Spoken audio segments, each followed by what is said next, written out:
నమస్తే, నేను మీ కుప్ప పద్మిని. ఇన్నాళ్ళు మీ సపోర్ట్ ని నాకు అందిస్తూ, మీ ప్రేమని నాకు అందిస్తున్న ప్రతి ఒక్కరికి కృతజ్ఞతలు. ఇప్పుడు చూడబోతున్న ఈ వీడియో కూడా ఖచ్చితంగా మీకు ఉపయోగపడుతుంది. లైక్, షేర్ అండ్ సబ్స్క్రైబ్ చేసి మీ ఇష్టాన్ని అలాగే మీ సపోర్ట్ ని నాకు అందించండి. అలాగే ఈ వీడియో పట్ల మీ అభిప్రాయాన్ని కమెంట్ సెక్షన్ లో కమెంట్ చేసి నాకు తెలియజేయండి. నమస్తే. నమస్తే. Welcome to our channel. నేను పద్మిని. ప్రస్తుతం పాటు ప్రముఖ ఆధ్యాత్మికవేత్త, జ్యోతిష పండితులు, అమ్మవారి సేవకులు, దత్త గణపతి ఉపాసకులు మురళీధర శర్మ గారు మనతో పాటు ఉన్నారు. మాట్లాడతారు. నమస్కారం అండి. మహాదేవ. మురళి గారు, భర్త భార్యకి ఖచ్చితంగా వశమై ఉండటం, భార్య భర్తకి వశమై ఉండటం అనేది ధర్మబద్ధమైనటువంటి విషయమే.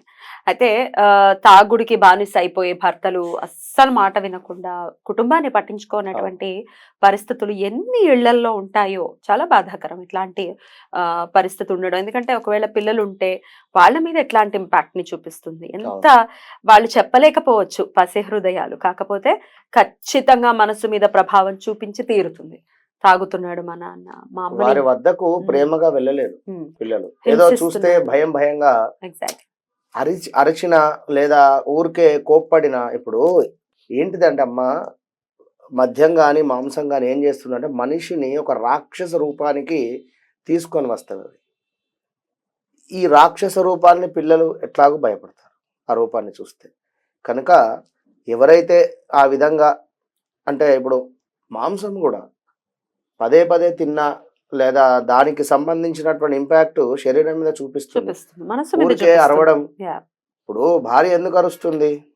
జనరల్ గా కొందరు భార్య, ఇప్పుడు భర్త ఎంత అరుస్తే భార్య అంత అరుస్తూ ఉంటుంది మాస్గా. అంటే కొన్ని చోట్ల ఈ నాన్ వెజ్ అనేటువంటిది కూడా వారి మీద కూడా ఎక్కువ ఇంపాక్ట్ చూపిస్తుంది. దీనికి రాహువు కేతువు ఎక్కువ అధిపతి ఉంటుంది. ఎక్కడైతే అధికంగా అరుస్తారో ఇంట్లో అలక్ష్మి అనేటువంటిది తొందరగా ఎంటర్ అవుతుంది. అరవకూడదు. అరచిన లేదా ఈ మనకు అమ్మాయి వయసు పెద్దగా అయిపోయిందని చెప్పి, అంటే చిన్నగా ఉన్నటువంటి బట్టలు మిగిలిపోయాయని, అంటే ఇవి ఎవరికో ఇవ్వకుండా ఇంట్లోనే తుడవడం కానీ, కింద వేసి నాప్కిన్స్ లాగా చిరిగిపోయిన వస్త్రాలు కానీ. అవును, ఇప్పుడు పొట్టిగా అయిపోయిన బట్టలు ఇవి కొందరు ఏం చేస్తారు, ఏదో వర్షం వచ్చింది వాటర్ వస్తున్నాయని చెప్పి కింద కాలు కింద వేసి తొక్కడం కానీ, అంటే ఏదో దొరకక గబక్కన తీసేసి వేసేస్తుంటారు. దీనివల్ల ఇంట్లో రాహు యొక్క ఇంపాక్ట్ ఎక్కువ అవుతుంది.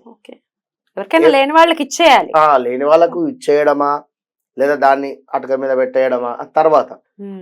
కానీ ఈ విధంగా మాత్రం చేయకూడదు. చిరిగింది అని చెప్పి కింద వేసి టైల్ తుడవడం కానీ అట్లా. పొట్టిగా అని చెప్పి కొన్ని ఒకవేళ కొంచెం ఏమైనా చిరిగితే దాన్ని మొత్తానికే చింపి వాడుకుంటూ ఉంటారు. అట్లా వాడద్దు. ఆ బట్టలు ఏవైతే ఉన్నావో ఎవరైతే వేసుకున్నారో వారికి సంబంధించి కానీ ఇంట్లో కానీ రాహు ఇంపాక్ట్ ఎక్కువ ఉంటుంది. అట్లా వేయకూడదు. రైట్. నేను విన్నానండి, ఎవరికైనా పిల్లలకి ఒకవేళ చిన్నవి ఇట్లాంటి చిన్నగా అయిపోయిన బట్టలు వేరే పిల్లలకి ఇవ్వాలి అనుకుంటే ఫస్ట్ ఒకసారి ఉతికేసి అప్పుడు ఇవ్వాలి. ఉప్పు నీళ్ళలో ఉతికేసి చక్కగా ఐరన్ చేసి మంచిగా. ఇప్పుడు మనం చేసేది ప్రజెంట్ అక్కడ ఏదో లేదు కదా, వాళ్ళు లేనోరు కదా మనం ఇస్తున్నాం అని చెప్పి ఏదో అట్లా పారేయకుండా అందులో కూడా ప్రేమగా మనం ఇచ్చేటువంటి మంచి రిజల్ట్స్ వస్తాయి దీని వల్ల. 100%. ఇప్పుడు ఇంట్లో రోజు మనకు పని చేసేటువంటి వారికి ఏదో ఒక గిఫ్ట్ ఇస్తే సంతోషపడుతూ ఉంటారు. అంతేగాని ఆశీర్వాదం అనేటువంటిది మనకు దొరకదు. ముక్కు ముఖం తెలియని వారికి ఇచ్చినట్టయితే అబ్బాయి తల్లి బాగుండాలి, అబ్బాయి సారు బాగుండాలి అని మనసులో వారు కోరుకుంటారు. మనకు కావాల్సింది ఏంది? ఎదుటివారు మన పట్ల ఒక ఆశీర్వాదం. అంటే నేను అనేది ఏమిటంటే ఇంట్లో పనిచేసే వారికి ఇవ్వద్దు, వారికి ఇవ్వాలని కాదు. వీరికి ఇచ్చేది వీరికి ఇవ్వాలి. వారికి ఇచ్చినట్టయితే మనకు ఆశీర్వాదం అనేటువంటిది లభిస్తుంది. వీరు చల్లగా ఉండాలి, ఇలా 10 మంది అంటే సత్యం అవుతుంది కదా. అట్లా నేను అనేది. రైట్. ఇక ఈ భర్త మాట వినట్లేదనో లేకపోతే పిల్లలైతే ఎంత మొండిగా ఉన్నారండి, మా పిల్లలు వినట్లేదండి అని, ఏం చేయాలో తెలియని పాలుపోనేటువంటి తల్లిదండ్రులు ఎంతో మంది ఉంటారు. 2 ఏళ్ళు 3 ఏళ్ల పిల్లవాడు కూడా చెప్తే వినని పరిస్థితి ఉంటుంది. అసలు ప్రతి ఇంట్లో ఇదే కహాని. ఈ ఇల్లు లేదు ఆ ఇల్లు లేదు, గర్గర్కి కహాని అన్నట్టుగా ప్రతి ఇంట్లో ఇదే స్టోరీ. మరి ఎట్లా అండి, ఎట్లా వశం చేసుకోవాలి చక్కగా? ఇది ధర్మబద్ధమైనటువంటి ప్రశ్న మాత్రమే, అందులో వేరే ఏది ఇంకొక ఏదో పలానా అమ్మాయి ఉంది నాకు చెప్పినట్టు వింటలేదు ఆ, ఏదో వారికి నేను ఇంట్లో అందరికి పెట్టేస్తా మొత్తం మరుగు మందు అని కాదు. విన్నారా? అట్లాంటివి మనం చెప్పము, మనం ఎంకరేజ్ చెయ్యము, అట్లాంటివి అసలు లేవు కూడా. సరే, మరి ఏం చేయమంటారు ఇది? తప్పకుండా అమ్మా, ఒక గాజు గ్లాసు, అందులో చక్కగా కూడా వాటర్ తీసుకొని ఒక మంత్రాన్ని సంపుటీకరణ, అంటే ఒక మంత్రాన్ని మన ఉచ్చారణ. దీనివల్ల ఏమవుతుంది అంటే, ఇప్పుడు వాస్తవానికి నేను ఒక పరిహార శాస్త్రంలో చూశాను.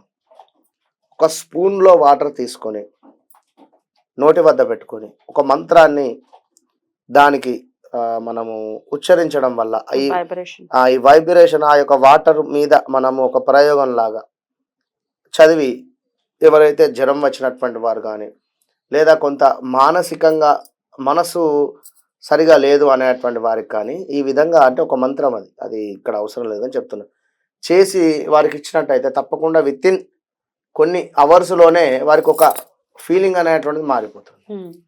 అదేవిధంగా ఇక్కడ గాజు గ్లాసులో నీటిని తీసుకొని ఓం హ్రీం అనేటువంటి మంత్రాన్ని, అంతేనా?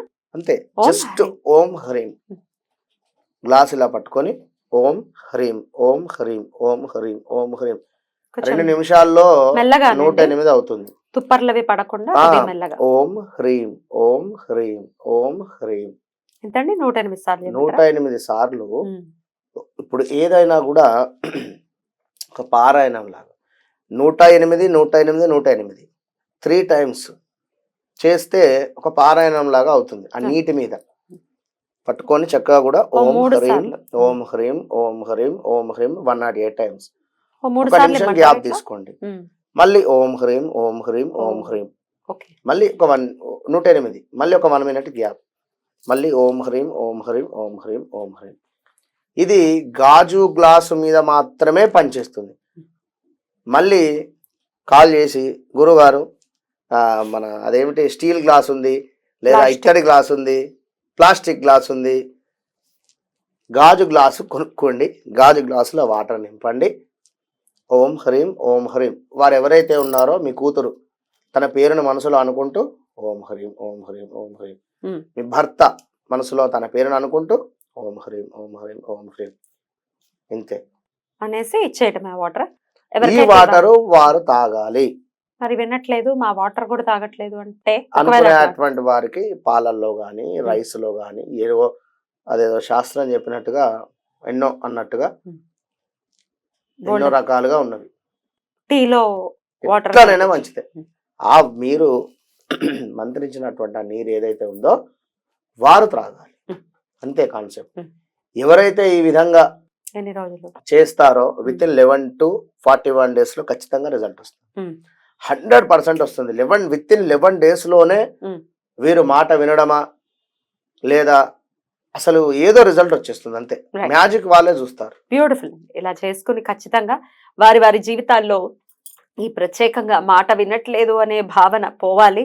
ఎందుకంటే ఒకరి మాట ఒకరు వినాలి. ఒక కుటుంబంగా ఏర్పడిన తర్వాత చక్కగా ఒకరి మాట ఒకరు విని ఒకరి మాటకి ఒకరు వాల్యూ ఇవ్వటం అనేది మొదలు పెడితే ఆ కుటుంబం, ఆ ఇల్లు చాలా సుఖంగా, చాలా సంతోషంగా. అదే చాలా అద్భుతంగా వివరించారండి. చాలా చక్కటి తరుణోపాయాన్ని కూడా సూచించారు. కృతజ్ఞతలు మురళి గారు. నమస్కారం.